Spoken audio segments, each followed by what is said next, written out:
जय हिंद दोस्तों। आज मैं अपनी शुरुआत भगत सिंह कुछ चंद लाइनों से आप तक पहुंचाना चाहूँगा। अपनी चर्चा का मुख्य जो मेरा सार है। भगत सिंह कहते हैं कि मेरे शरीर में अंग्रेज़ों द्वारा दिए गए जो जख्म हैं, ये जख्म नहीं, ये फूलों के गुच्छे हैं। हमें पागल ही रहने दो, हम पागल ही अच्छे हैं। अंग्रेज़ों के द्वारा जितनी बर्बरता, उनके साथ जितना हिंसापूर्ण रवैया अपनाया गया हमारे क्रांतिकारी वीरों को उस दौर में, चंद मुट्ठी भर अंग्रेज वो ना कर पाते यदि अपने लोग उनके साथ ना खड़े होते। वही एक डिक्टेटरशिप, वही एक तानाशाह व्यवस्था में भी देखने को मिलता है, जो हमारे ही लोगों को के प्रति जो हिंसा पूर्वक रवैया, जो बर्बरता की जाती है, जो आपको अभी हाल ही में हुए आंदोलन में आपने देखा होगा। 20 तारीख के आंदोलन में जितना शांतिपूर्ण ढंग से आंदोलन चल रहा था, उसको उग्र बनाने में कहीं ना कहीं जो षड्यंत्र रचा गया वो आप देखे होंगे कि वो एक सुनियोजित तरीके से पूरी तरह से हिंसात्मक किया गया एक शांतिपूर्ण आंदोलन को, जो इतने लंबे समय से चल रहा था।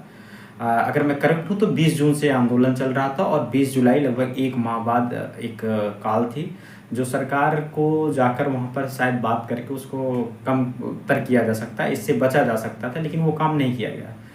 तो मैं ये कहूँगा कि जो व्यवस्थाओं से जुड़े लोग हैं, जब अपनी जवाबदेही नहीं सुनिश्चित करते, इस पर डॉक्टर राम मनोहर लोहिया जी कहते थे, लोकतंत्र, क्योंकि हम एक लोकतांत्रिक देश है, तमाम क्रांतिकारी वीरों के द्वारा हमें यह व्यवस्था मिली है जहाँ पर हर व्यक्ति व्यवस्था से जुड़ा हो, हर एक अंतिम पायदान पर जुड़ा हुआ व्यक्ति अपने आप को सत्ता से जुड़ा हुआ महसूस करता है, इस व्यवस्था से जुड़ा हुआ महसूस करता है।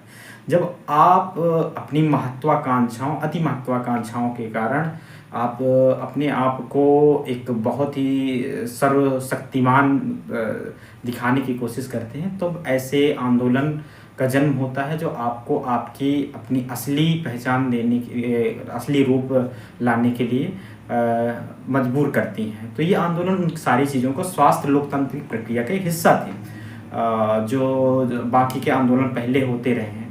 वैसे आप एक चलन देख रहे हैं कि जो इस दौर में आंदोलन हो रहे हैं, उनको कहीं ना कहीं विदेशी ताकतों की फंडिंग या तरह तरह की चीज़ों से जोड़ दिया जाता है। ऐसा नहीं है। ये जो वहाँ पर जो बच्चे हैं, ये भगत सिंह के हम उम्र के ज़्यादातर बच्चे हैं, या ये कहा जाए जिनको हम नई की जनरेशन में कहते हैं जंजीरी बच्चे थे।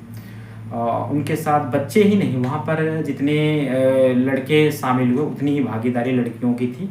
हम आधी आबादी को, इस आंदोलन की सबसे खूबसूरत बात थी कि बढ़ चढ़ कर हिस्सा लगभग हमारे पूरे समाज का था। इसे इसलिए इस पर ध्यान देने की आवश्यकता थी। और दूसरा सबसे